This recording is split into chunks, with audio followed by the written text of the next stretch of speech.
Hi, America Film My Phone, and welcome to another video. Happy holidays, and I'm so excited to continue a tradition that I started last year when I did TurtleStormer. I thought about doing TurtleStormer, but I don't have the flexibility I had last year. The one tradition I started last year was ranking every album that I reacted to in that year. Since last year was the first year I had included some of my 2020 album reactions, but this year we're just going to be talking about the 2022 album reactions I did this year. This includes every album I reacted to this year.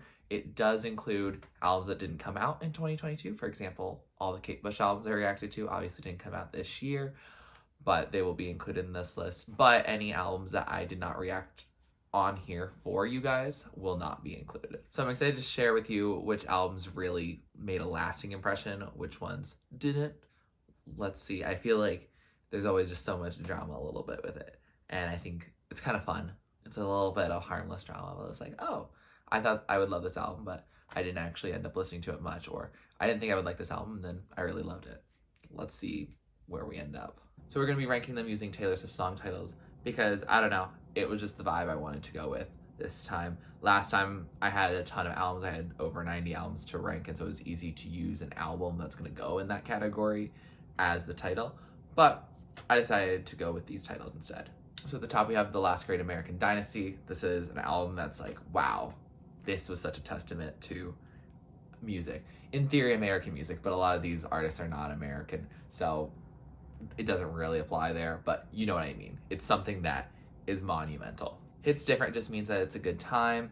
Multiple songs are great, but it doesn't mean that I'm going to always listen to the full album like Last Great American Dynasty would do. The one is pretty straightforward. Just one song is really like a good standout and makes me think better of the album, but like I don't listen to the rest of the album, so I can't really think that the whole album is great when it's just that one song I'm listening to. Right Where You Left Me is basically an I Forgot That You Existed. I did react to you this year. I don't remember you much. It doesn't mean I don't like you. I just don't go back to it much. It was something that happened and then it left. And finally, Sweet Nothing. It maybe is sweet to have heard the record once, but right now it's really is nothing for me. Note for all the Swifties out there, these song titles are not necessarily in their respective sections, although Sweet Nothing is at the bottom for me. It just really is not my song from the Midnight's album. But anyway, let's get into it. Okay, so first, Arca with Entrañas. That's gonna go with Right Where You Left Me. I forgot I reacted to this year. I don't remember what it sounds like. I think there's a siren at one point and fireworks at one point, and that's all I remember. It's on SoundCloud, so that is something that I think takes away from me being able to fully enjoy it. I think also considering that Arca has released some stuff on Spotify, I had gotten into all the kicks in December. Those were much more on my mind and have continued to be more on my mind than Entrañas and even the Wench collaboration that she did with Shane Oliver. Next is Volta from Bjork. We're gonna go with the one, and the one song from it is Declare Independence. Earth Intruders to some extent, but I really don't listen to either too much, so I'm really gonna put it in the one as almost like a mix between Hits Different and Right Where You Left Me, just like a middle point. Urias is Furia. Oh, I'm so sorry. I felt like it was such a bop in time. I've listened to some songs since then, like Classic. That is fantastic. Hey. Sorry, that one was good. Cadella, Peligrosa. It's fun. Like if I just don't listen to it that much. I can't say. Ooh, like It's Different would imply that I remembered that I listened to it this year, and I didn't, and I'm so sorry about that. It's kind of going in the one for that reason. Oh. I'm sorry, I'm going to put it in the Right Where You Left Me, but I will make an effort to put it on my listening radar in the future because I did really like the album, so I don't really know why I didn't go with it. Te Ama La Fora. Ooh. This one had some bops to it, honestly. We had Tocar Você, which the music video randomly recently came out. Mupacero is good, and Mumpukinho. I do like this album. I don't listen to it as much as when I first heard it back in February or January, winter time. And I feel like, I don't know, I have grown so much as a person in these past few months that a lot of what happened in early 2022 feels a long time ago and just really is not in my mind. That said, I did listen to it relatively regularly, like when it was coming out. So I will put it in Hits Different for that reason. But it's definitely still a project I should get back into. Laura Hell is definitely a good Hits Different. I think, yeah, Love Me More, Working for the Knife, The Only Heartbreaker. But I can't put it in Last Great American Dynasty because there's still songs that I don't know. There's still a lot. I feel like I could put it. No, I'm going to put it in Last Great American Dynasty. Otherwise, I really don't think I'll put many in there. Yeah, I do listen to multiple, like several. I'd say at least half the album is probably my Spotify Wrapped. So I would say, yeah, you don't have to listen to every song commonly for that. And it's true, I don't. Lady Lest, I think that's a Hits Different. I want to put it in Last Great American Dynasty, but I couldn't name half the songs for you right now. Let's see. Akira, Leilau, SFM, Jogo Perigoso, LSD. Yeah, that's only 5. And I think, Sobrevivi. That was not on my Spotify Wrapped. I thought that would have been. I did listen to it a lot. I do need to listen to this album more again, but I don't think it has gotten to Last Great American Dynasty status yet. Bypasser Mall. It's different. It's good. We got Corpo Sensual. We got Irregular. What else is on this album? There are other songs in the album that I know because I know them more as singles rather than the whole album. Can't remember them off the top of my head, but they're there and they're good. Love Sucks is typical the one. If you saw my Spotify Wrapped video, Cannonball was on it. The very first one. It's a good one. There's other songs on it that are good, but it definitely is like if you just need a pop punk just straight through. It really is probably, if you can study to pop punk, like that's a great album to listen to because it's so sonically cohesive. Charlie XCX's Crash does hit different. We have a lot of hits difference. Yeah. Things hit different this year. We have a good Crash. We have Yuck. We have Used to Know Me. We have Baby. We have good ones. And I know I'm naming half the album. I don't want to say it's Last Great American Dynasty because they're fun songs. It doesn't feel like it's like the last of like the greats or something like that. It doesn't feel like I'm getting that. It feels like I'm just getting a nice pop album. And I will take a nice pop album that I do listen to about half the tracks. I'll put that in Hits Different. Bjork's debut. Ooh. I listened to this a bit. It did not get stuck as much in my rotation. I did really like Big Time Sensuality. Yeah, that was my main one that I liked. There's other ones like Violently Happy and the one that takes place in the club and then she goes into the bathroom. That was a fun moment. Human Behavior is on it. And Venus is a Boy, those classic ones. But I would say Big Time Sensuality is like the one song from it. And I think that really is the one that I play. Hounds of Love goes to Last Great American Dynasty. Ooh, there is so much that I had. Hounds of Love, the song itself. Running Up That Hill had such a big year this year. Also, The Big Sky. Did Waking the Witch make it? Jiggle Life made it into my Spotify Wrapped. That was cool. Waking the Witch I don't think did, but it would have been fun. It's an iconic song. I think for that song alone, it deserves to be Last Great American Dynasty. Moto Mami, I'm going to say Hits Different. It has, the good Seoko. It's got the good Biscochito. It's got some good, like, classic La Fama. Yeah, it's got those good classic ones. But I don't listen to it as a full album. I listen to it as like, oh, this is a bunch of singles that I like. And then some songs I don't care that much and I just don't listen to them. I feel like I'm going faster in this video. And I think it's just because my mind is much more awake than it's been as of late. I don't know. I just kind of like feel a lot less depressed. So that's great. And yeah, and I feel like we also have fewer albums to get through. And I feel like I just have like defined thoughts on them because I didn't react to 90 of them. Lizzo's Special. That's a good one. Because About Damn Time, I can't tell if I like the song or not. I still can't. After all this time of when it came out in April to now, and it did show up on my Spotify Wrapped, and I think it's just because I was trying to figure out whether or not I liked it. And I think in that video I said I didn't, and then I listened to it when I was listening to my whole Spotify Wrapped, and I liked it then, and I cannot tell. I just can't. I don't know what the song is from the one, but it's not something that I haven't turned back to. Have I? Maybe. Black and white albums, dang.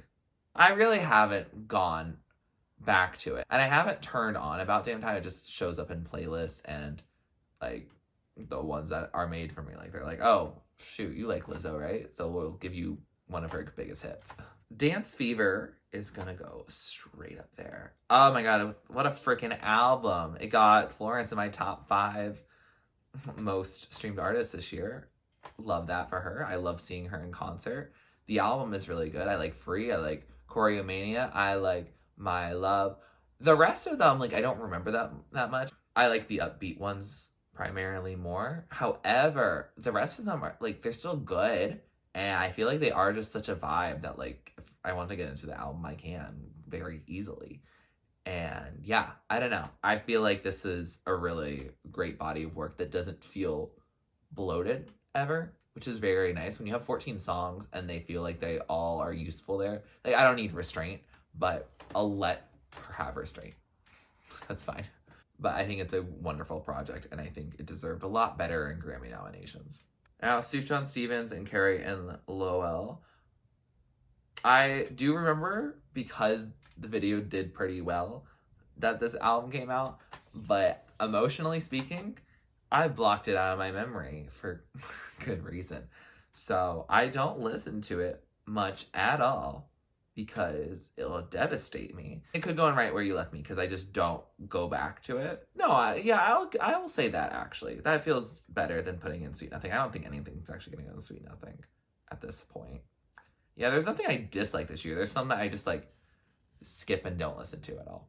Next is The Dreaming, and I will say that hits different because it's Sat in Your Lap, and what else? Get Out of My House and Night of the Swallow. Those are the 3 good songs from that I particularly like. Yeah, this album, I always say in my head, oh, The Dreaming is better than Hounds of Love, but then I listen to way more Hounds of Love, and I think it's that in theory I like The Dreaming more. I like the creativity of The Dreaming more.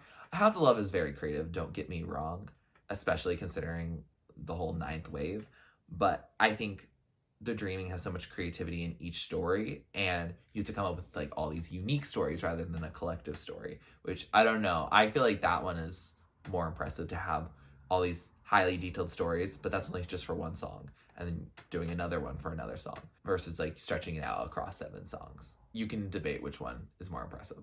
I don't know. That's my current idea. So I always thought The Dreaming was something that I was more into. But there's songs I skip more on The Dreaming than on Hounds of Love, where Hounds of Love, I just hit Hounds of Love, the title track, and I'm just taken somewhere joyous. I feel like I'm falling in love when I'm actually undoubtedly not. Teatro de Ira, ooh. This is a freaking good album. I'm going to put that in Last Great American Dynasty. There's not a skip on this album. It's short, but there's not a skip on it. And if that's any indication, then Rush is going to be great. I know I'll definitely be reacting to that in the new year. Yeah. No, this is very exciting to see Måneskin make this body of work and actually hear it all together after listening to a lot of its singles. Never Forever is very much the one, and that's just simply because of violin. Love that song. She goes off the rails, essentially. Love it. It's iconic. It is deeply camp. Hold the Girl from Reina Sawayama. Ooh, where do I want to put this? I'll put it in Hits Different. Even though it doesn't hit different.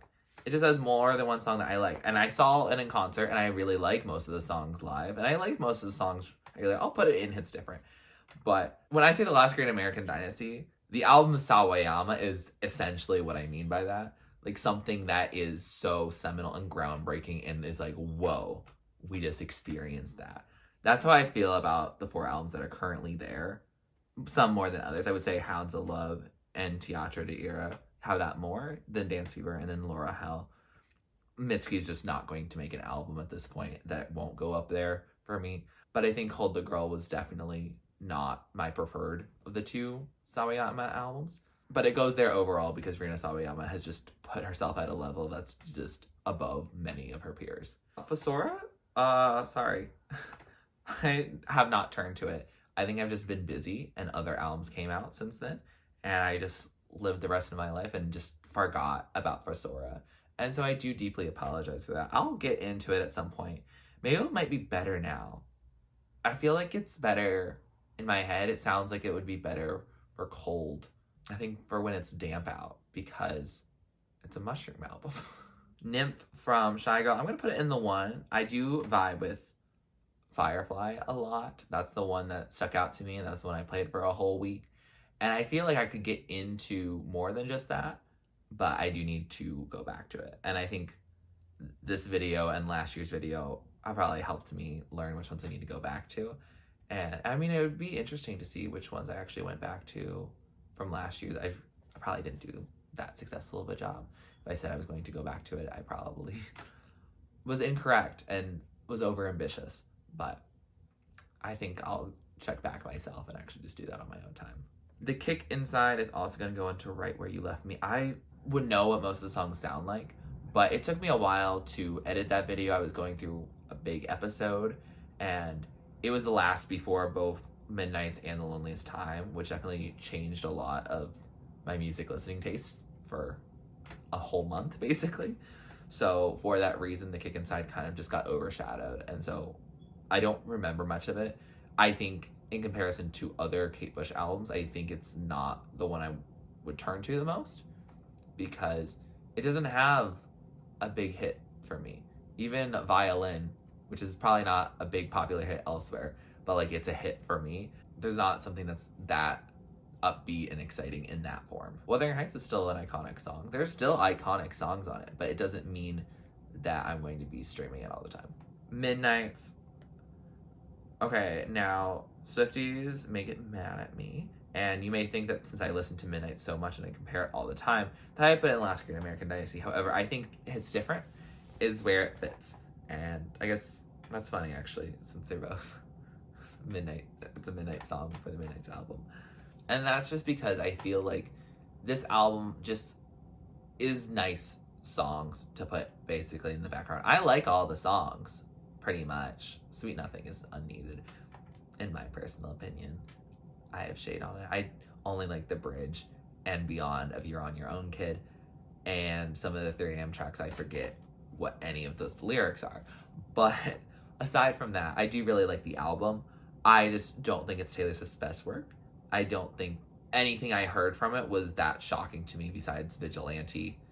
And I don't know, maybe some of the songs in the moment I was like, oh shoot. Oh, Lavender Haze did shock me at the beginning.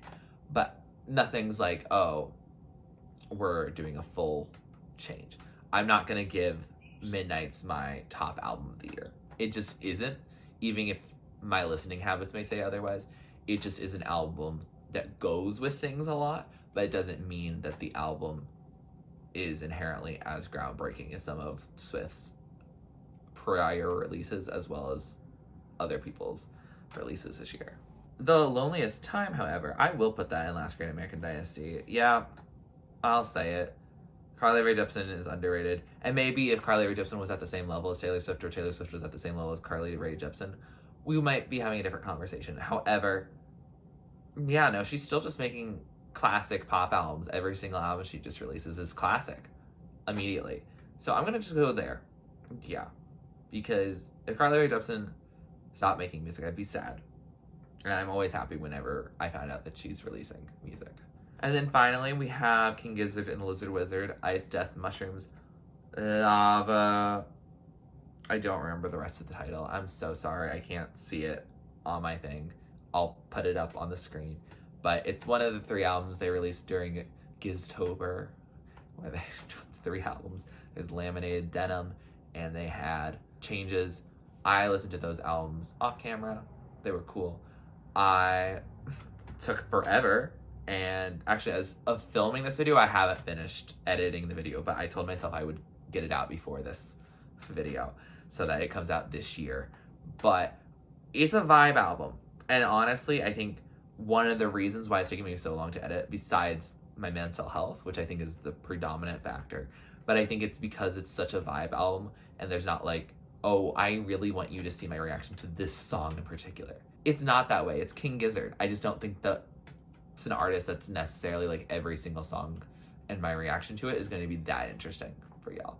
And so that's something I want to focus on when I'm making album and other song reactions, is whether or not I feel like I'm actually have something to say about it, or something seems like it's actually going to shock me in some sort of way. That's something I'm definitely looking for. There's albums that I'm like, oh, I want to expand my palette, and maybe I will do reviews or thoughts on those. But I think like Måneskin, like they always give me something exciting to work with. Like the new Pablo Vittar album that's gonna come out, that's gonna be exciting for me. But I don't know if that's always gonna be the case for every artist I've actually ever reacted to on here. I think sometimes I'm like, oh, I sit down and like, oh, I kind of do know a little bit of what I'm expecting. And so I am trying to figure out a way to make it feel less daunting. I'm also looking at someone editing my stuff. There's actually a video of an album that I did not talk about here, but it'll probably come out in the new year. So you'll get it then, or you get it late this year. We'll see where it goes. But with that, here is our list. As you can see, there's nothing actually at the bottom tier. I thought there might be. There wasn't even that many last year, if I remember right. Yeah, it was really only like when I was led astray by a request. But yes, I am getting back into listening to albums. I listened to the new SZA album off camera. Such a freaking good album. Oh my gosh, 5 years was worth the wait, I think. And I wish maybe we could have gotten another release in between and we would have had 2 smaller albums, but I'm okay with what we got. I'm fine. I'm not going to complain. It's a good time. But as you can see on our list, we have primarily albums I don't return to because I forgot they existed, and albums that were in general good. Yeah, the ones that you guys requested for me, you have good taste, and the ones I picked out that I decided I was going to react to, I had good taste for me. So look at us go. What a worthy collaboration, and a very exciting collaboration between you and me. Yeah, I highly recommend any of the albums on top. I definitely recommend, if you can see any of those people in the last Great American Dynasty live, do it. Simply do it. I saw 3 out of 5 of those. Mitski, Florence, and Carly this year. They were all wonderful. Kate Bush is not a touring artist, really. And Måneskin is definitely touring again, probably in 2023. Hopefully, maybe I can actually get on their list this time. But with that, I hope you have an amazing rest of your 2022. I'm excited to see what 2023 brings, what videos I end up making. I feel like I'm going to be doing a lot of different things. I thought I was going to make a big update video that was like, oh, I'm changing my content. But it's like, I don't know. I think I'm going to just see what works best for me and what is receptive of y'all. We'll see. I'm trying to prioritize things that bring me joy. And sometimes these things bring me a lot of joy. Sometimes it just brings me stress. And I don't want to be stressed about this. It's for fun. So let's make it fun. If you like this video, please like it, comment down below what you'd like me to do next on my channel. Subscribe to my channel if you're not already and you'd like to be. And thanks for watching. This is TurtleStormer. Catch you later.